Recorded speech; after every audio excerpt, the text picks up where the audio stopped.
All right, what is up, y'all? Welcome back, Pitchside with Parker to yet another live stream. Pitchside Live today. We got all kinds of stuff to talk about. I am going to go over this Arsenal game that just finished up 1-1, Arsenal versus Fulham, and Nketiah stealing a late equalizer at the death. Overall, probably a pretty disappointing game for Arsenal, but a very emotional ending, that's for sure. Also, Arsenal women with a 10-0 win in the FA Cup this morning. That game just finished up. So shout out to them as well. I didn't catch a whole lot of the game, if I'm being honest, because I was trying to kind of dual and triple screen through most of this. And the men's team were in much more dire straits. So there wasn't quite as much intrigue in that one, but a wonderful win for Arsenal nonetheless. They move on to the fifth round of the FA Cup. And in that game, Joe Roard bagging a hat trick, Miedema scoring on her 100th appearance, and also Anna Patton getting her first Arsenal goal. So all very good things from the women's team beating Gillingham 10-0. But yeah, we are definitely going to start with this Arsenal Fulham game. Wow, what an adventure that was. I mean, Arsenal, through the first 20 minutes, I would say. I think they showed the possession stats. Arsenal had 85% possession throughout the first 15, 20 minutes of that game. And they looked like they were just going to dominate Fulham. And this is a fixture that we expected from Arsenal, right? Like Fulham at home, that should be 3 points every single time. I mean, Fulham really should be 6 points every single time. But just that's not a game that you ever expect to lose. And so it went the way that you were hoping for. Arsenal looked very good on the front foot. And Arsenal have this really weird symptom, and they do this all the time. I've said this on Twitter a bunch of times. They will dominate a game for 15, 20 minutes, and then they just stop. If they don't score, they seem to lose this motivation. They seem to just let the foot off the pedal a little bit. And it's incredibly disappointing to me when this happens, because it shows the lack of mentality in this team, in my opinion. And that's kind of what happened in this game. Like Fulham was able to get back in the game, and late in the first half, Arsenal give away a penalty through Gabriel. I should say before that, there was a goal that was chalked off for offside. Ceballos, of all people, scoring a header, and then Saka was given offsides in the buildup. Love to hear y'all's thoughts on the VAR decision, because I don't think any Arsenal fan was happy with that. I don't think any neutral fan would have been happy with that. I mean, how Saka's toe being in front of the defender's heel creates an advantage for Arsenal, I don't understand. How you even feel the need to look at that. Like, who actually in the VAR room saw that play and thought, maybe we should check if Saka's offside for this? I don't know how they come up with this type of stuff. Like, it just comes out of nowhere. And if Ceballos is offside, okay. If Bellerin is offside because he crossed it, okay. But very frustrating decision. And so Arsenal did not score. Again, as I said, they ended up giving away a penalty. Josh Maja tucks it away. And that was another one where VAR came into play again, because there was another thing in the buildup where, maybe it was offside, maybe it wasn't. The actual foul from Gabriel, to me, was definitely a penalty. It was a stupid challenge. But yeah, the lines came out once again, and we were trying to decide, were they offside in the buildup, were they not? And eventually they did give the penalty. Josh Maja tucked it away very well, to be fair to him. But at the end of the first half, you're sitting there thinking, how did Arsenal not score? What is VAR doing? And, Fulham are in the lead, and they've got something to hold on to for a team that is fighting relegation. And this would have been the first time they've ever won away to Arsenal. Just to underline my point that I said about, this is a game you expect 3 points. They've literally never won against Arsenal at the Emirates, and Arsenal certainly almost gave them that opportunity.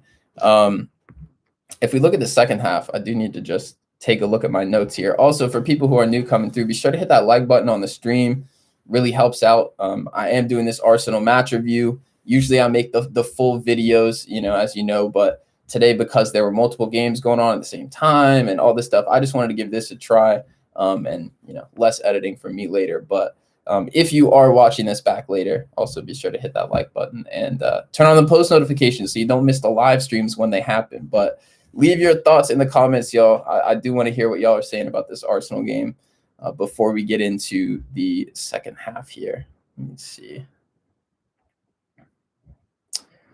Oh, also worth noting, I wrote this down in the first half. Gareth Southgate was at the game. So maybe taking a look at Smith Rowe, maybe taking a look at Saka. I mean, who's to say, really? But I mean, I don't think he was there to get a look at Loftus-Cheek. We can say that much. I'd be curious if Saka has a shout to potentially at least get in the side in the future. I don't really see him breaking in for the Euros this summer, but I should hope that Saka is in the Euro side this summer. I don't see how he's done anything to not deserve a spot there. He's been called up in the international windows for the most part, and I would love to see him given a chance at a more attacking position. If they don't play five at the back and they play with wingers at the Euros, I would love to see Saka get a chance out wide. I know that there's a lot of competition for those spots, but if Sancho is still not fully fit, depending on who they bring and who they don't, I could see Saka getting a spot there as well. And I think he'll be on the team either way, just for his versatility, his ability to play wing back. But yeah, probably wasn't there to look at Smith Rowe for now, but maybe a little extra look at Saka. Moving on into the second half. Okay, so the penalty was actually in the second half. I was wrong. But yeah, they went up well, did Fulham, and then Arsenal really were chasing the game, brought on Partey, brought on Pepe. And this is where we can kind of get into the lineup a little bit as well. The back line, it was rough today. Xhaka at left back did as well as he could, but Bellerin was back in at right back. Oh, great timing, Ross, with the question. Weakest links in the side. I mean,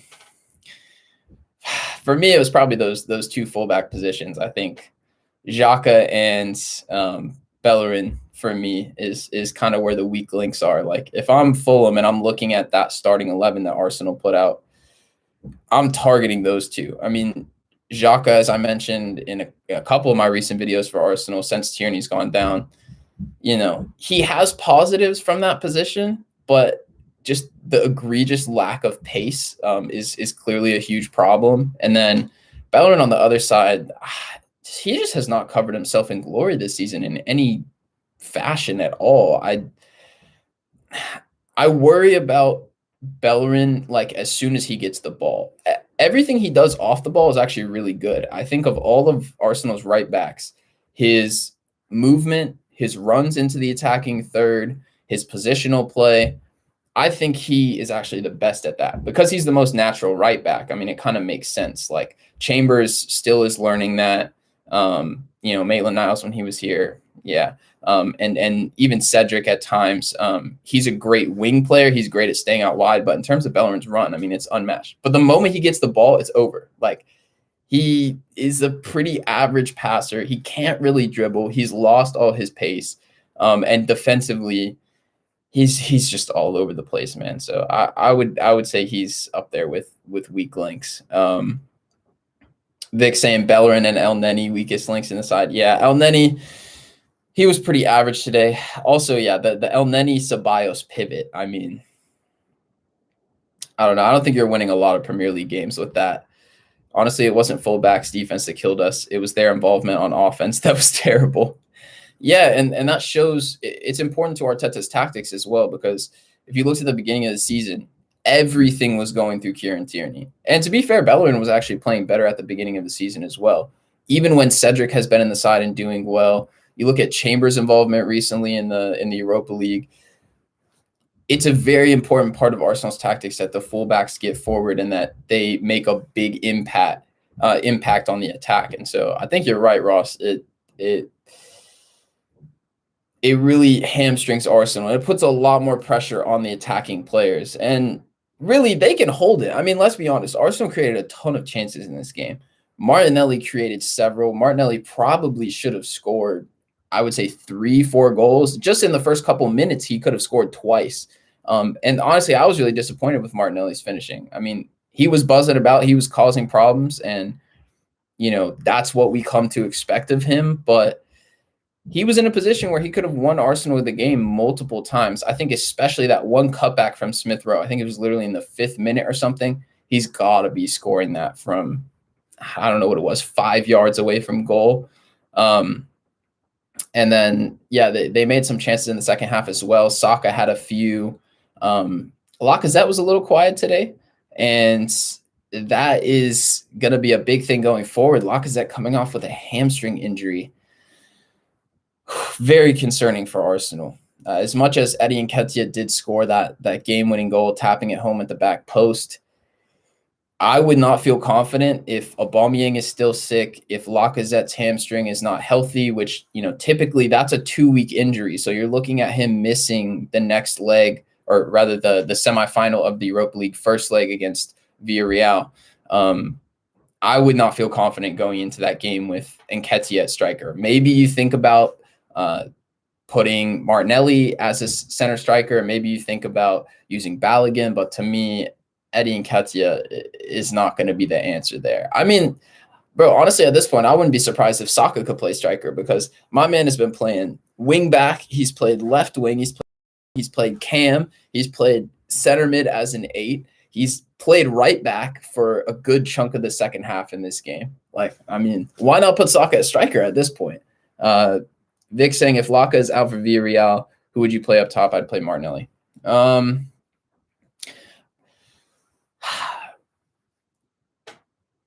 Yeah, I think Martinelli is probably the best option, but as Ross said, by Villarreal, hopefully Alba would be back. I mean, that's not this coming week, it's the week after. So yeah, hopefully in a couple weeks Aubameyang is healthy, but honestly, I don't know anything about malaria. If someone can enlighten me in the chat or in the comments later on YouTube, like, Aubameyang, I feel like he could be out for a while. I feel like it's a pretty serious disease, but I don't really know how it works, because clearly he got infected a couple weeks before and it didn't really hit him too hard. Like, he was able to play multiple games before he got super sick. So yeah, I'm worried about him, man. But to answer your question, Vic, I think,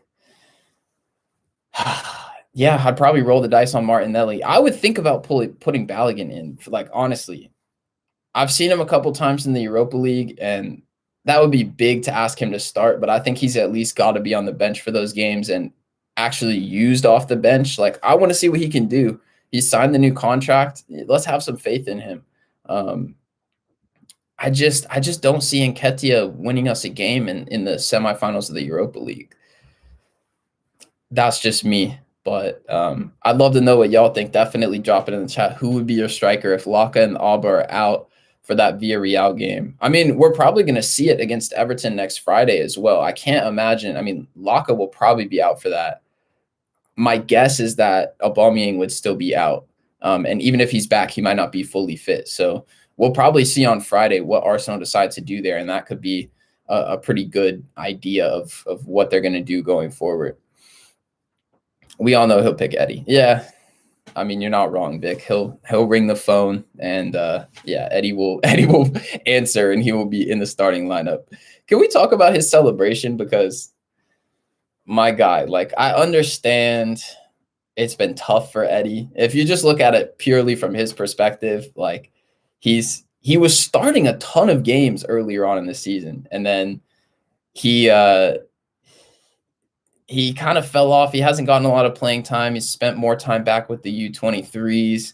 And then, so I'm sure this felt like a big moment for him. He hadn't scored for Arsenal in a while, and it was the last gasp. But, bro, to equalize against Fulham in the last minute, it was a tap-in as well.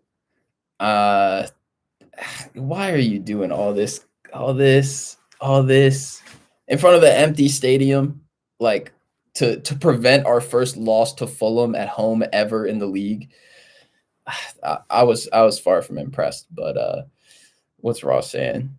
Imagine he'll give Eddie an audition on Friday, but even if he fails the audition, he'll get in the UEL side. That's where Arsenal are at right now, man. The squad is thin. the injuries are piling up, and I mean that's kind of just what it is at this point. So yeah, disappointing. I really hope Laka gets better because you feel bad for him too. He was finally finding his form, and then the hamstrings just give out. It's a symptom of all the games that have been played this season. We're getting to that point where I'm really worried for guys that are going to the Euros this summer. Like there have been so many. I feel like I've seen a lot just this past week of more injuries for a lot of players on the big teams, especially players that have been playing a lot throughout the season. And obviously we've seen it all year, but at the same time, like it just they really don't have a break. It's just not going to stop. And then the Euros are going to be here before we know it. And I'm highly concerned about the fitness. And I just think that the quality of the Euros is going to be low key kind of bad this year. Like I know it's something to get excited about this summer, but I just think these players need a break, man. I really do. We've seen it, I think, through some of the league play, and especially when you look at the Champions League and the Europa League, I think the quality has dropped off massively. I mean, there's been a couple of good games, of course, but on the whole, this season, there's just been so much disappointing soccer. And I think a lot of that comes down to no fans and them playing so many games, and I kind of expect that in the Euros again, to be honest.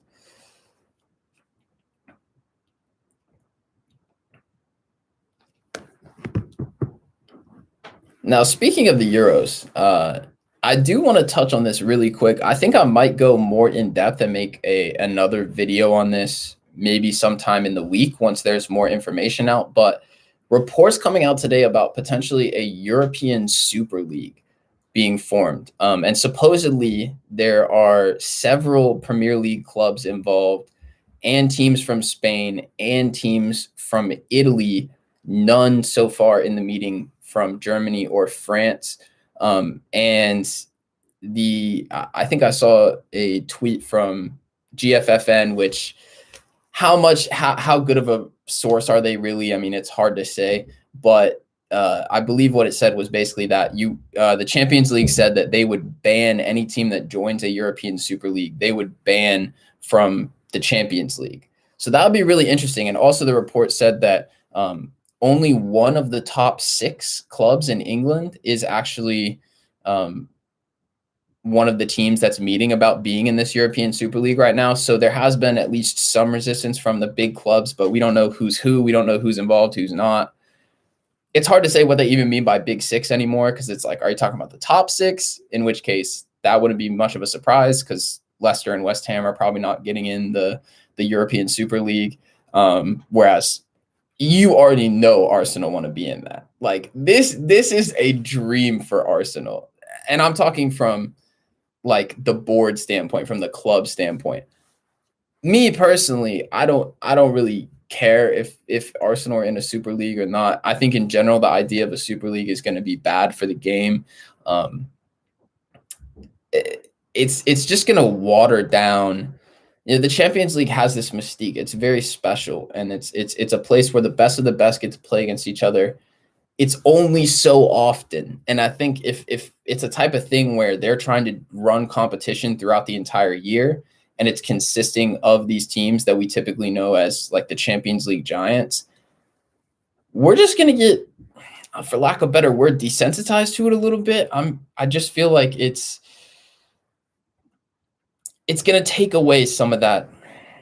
It's just it's hard to explain, but just the grandiosity of the Champions League, seeing that every single week. And it does depend which teams join, which teams don't, but I'm very curious on that. Let me know your thoughts on a European Super League. Would you want to see Arsenal in it? I mean, Vic, you're a Barca fan. Supposedly there's some Spanish teams in it, so maybe Barcelona involved. Definitely leave your thoughts in the comments. Ross said, can you speculate? Sorry to get off topic. What do you think Willock's future is? Are you impressed with him, or do you feel like this is an anomaly?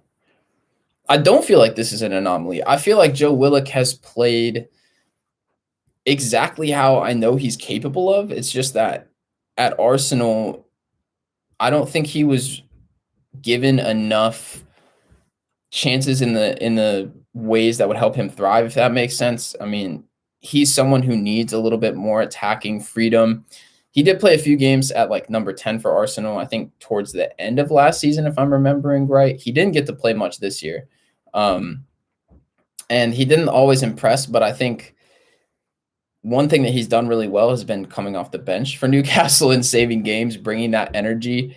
I don't really like I said, I don't really think it's an anomaly because I feel like he's just been playing how he plays. He makes those late runs into the box. That's always been the highest quality of his game. You look at the goals he scored against Tottenham and the goal that they scored yesterday against West Ham.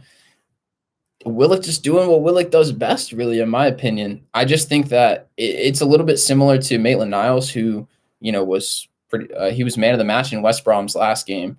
I just think that with the level of players around them, they're just naturally going to shine a little bit more, and they look a bit more class in comparison to the guys around them. Because let's be honest, what else is Newcastle working with in that midfield? Like Isaac Hayden, John Joe Shelby, I mean, legend, but Longstaff brothers, Almiron, I suppose. Like, I think it's just a case of big fish in a little pond at this point, making him look a little bit better. So while I do think that he's showing his ability there and that's something that, hasn't really changed for him, I don't think he's gotten massively better or worse. I think if you stick him back in Arsenal, he's not going to be able to produce at the same level as Saka, Smith Rowe, Odegaard have been able to in those positions. And so I'm not counting on him to be like a replacement for any of those guys, especially if Arsenal didn't re-sign Odegaard or, they just want to bring him back and make him a bigger piece. I think he's always just going to be kind of a squad rotational player. He's good for cup games. I personally don't see his ceiling being a whole lot higher than that, but you can see right now if he played for a smaller team, I mean, he could definitely produce a lot of impact, and I think you could see him scoring 5 to 8 goals throughout a Premier League campaign, maybe 5 assists. Like, I think that is kind of his level, if you will, if he were to actually play like every game for maybe a lower table team or a mid-table team in the Prem. Vic, it's an off-brand Champions League. Haven't heard anything about us being interested in it. Yeah. I mean, I don't really have a whole lot else to add on the whole Super League thing, but yeah, I don't know. It was just an interesting headline that came out. I do want to do some more research on it. And like I said, I might try to make an actual like full video whenever I learn a little bit more about it. But definitely worth keeping an eye on. But speaking of Champions League, one other thing I definitely wanted to touch on throughout this live stream is the Women's Champions League, PSG and Lyon. I don't know if any of y'all will have caught that game or not. It was very early this morning, and those games are kind of hard to watch. But man, a huge win for PSG. Absolutely shaking things up, beating Lyon. And this was the first time that Lyon had been knocked out of the Champions League ever in the quarterfinals.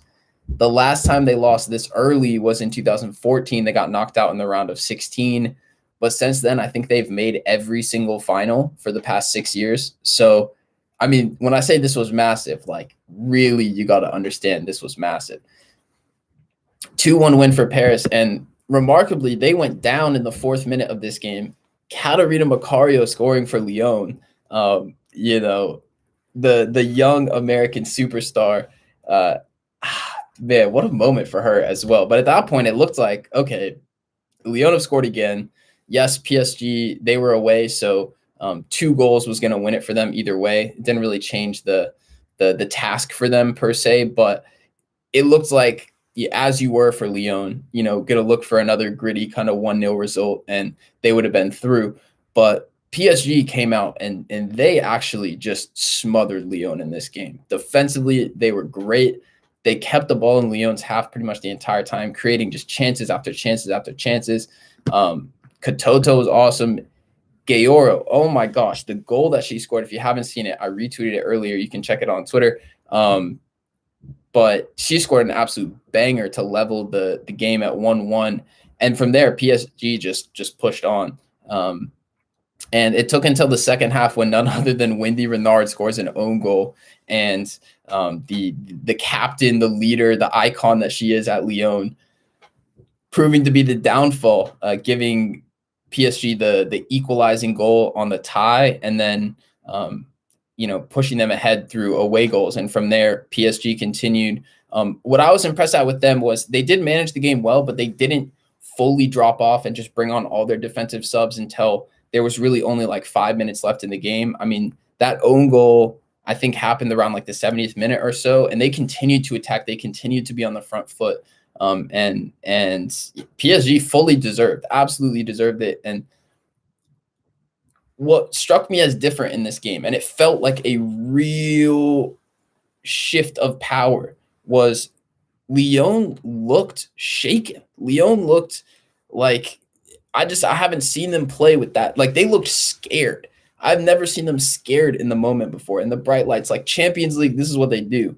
And so, like, it just was shocking. Like, it was different, but PSG pushed that on them, and it was a brilliant result for PSG. And they will face Barcelona in the next round, which, even if you haven't watched any other games, I promise you want to watch that game. Barcelona, in terms of domestically this season, have been the best club team in the world. Their goal difference is plus 100 in La Liga. I think they've only allowed like 4 goals this season, and they've scored over 100. They're undefeated, and they're absolutely walking the league. They've been really good in Champions League. They already knocked out Man City in the quarterfinals. Now they will be playing PSG, and for my money, whoever wins that game, I think will probably have the best chance at winning the competition. I mean, Chelsea are definitely in that conversation as well. Vic said, looking forward to that. Yeah, definitely, bro. I cannot wait to watch that. I pray. I know I have no influence over this, but please tell me that they're not going to play this game at like 8 a.m, like Barca and City were the last time, on like a Wednesday. I know that you have a European audience and Americans are not catered to here, but bro, I'm just trying to actually watch this game and not be at work. So I'm hoping for that. Ross got to head out. Hey man, thanks for coming through. Thanks for the questions as always. Appreciate it, bro. And you can always watch these later. That's no problem. Ross, his last comment before he left, he said, honestly, Macario even being able to get into that squad in this type of fixture speaks insanely to her ability. You're absolutely right. I mean, look at some of the names that Lyon had on the bench in that game were crazy, like Les Omer being left out. Amadine Henry, I know they're not all playing the same positions, but like just icons of the game not playing. And yeah, Macario starting in that fixture. Like, I've seen a couple people comment on a few of my videos where I've talked about Macario and saying like I'm gassing her up too much. Like, no, she's the real deal. She's serious. But yeah, thanks Ross for sticking around. Thanks for those comments. But yeah, as Vic said, we got to be looking forward to that fixture. It's gonna be brilliant. UCL semifinal, can't wait for that one. But yeah, that's pretty much all the things that I had here to talk about. Again, I wanted to talk a little bit more about the Arsenal women's game, but I missed most of it, to be completely honest. The one thing I do want to shout out is Anna Patton getting her first Arsenal goal. Congrats to her. You know, you love to see milestones like that. When it's a game that you're expecting to win, and when it's a game that finishes 10-0, you know, you look for little tidbits like that. Also, Miedema scoring on her 100th appearance to make it 92 goals in 100 appearances for her. I mean, like, the levels are just outstanding, and we need her to sign that extension as soon as humanly possible. I am terrified of losing her. I've heard a couple little rumors here and there about potentially Barcelona actually getting her, and that terrifies me. I cannot imagine how painful that would be as an Arsenal fan to see her leave. But in any case, Arsenal 10-0 winners over Gillingham. So shout out to them as well, for the Arsenal fans in the chat who may have been looking forward to that. I don't have a lot to add on the game, to be honest, but it was just one of those games. And I believe next Arsenal They played the winner of Crystal Palace or London Bees. I didn't see the final score of that game, but it will be at home, FA Cup 5th round. And I think Crystal Palace was leading in that game, so I'm pretty sure it's them. But yeah, that's all I have right now. Apologies if you hear any background noise. It's a little bit crazy here right now. But I will probably be heading out within the next couple of minutes. If you have any last questions, any last thoughts on Arsenal, on European Super League, anything that we chatted about, you can leave those right now, and I'll stay around for another minute or two just to see if anybody wants to get any final thoughts in at the buzzer. But hey, make sure you like the stream as well if you didn't already. And yeah, I will leave it open for just a moment. But to anybody watching later on YouTube, thank you for checking this out. Again, be sure to hit that like button and turn on those post notifications so you can be notified every time I go live. I am looking to hopefully do that a little bit more as we move forward. I really enjoy the live streams. Also for me, just time-wise, it's less editing. And so, you know, that's the kind of thing that I'm definitely looking to do more of on the channel moving forward. But it does take that interaction. So be sure that you got the notifications on and that you're coming through. But big shouts to Vic and Ross for all the questions in this one. And hey, don't be shy, you know, even if, like, obviously Vic and Ross are my friends, but you know, even if I don't know you, feel free to, you know, leave the comments. I'm more than happy to strike up the conversation. But doesn't look like there's any more. So that's gonna be all from me. And yeah, thanks for coming through, and I will catch y'all in the next one. Peace.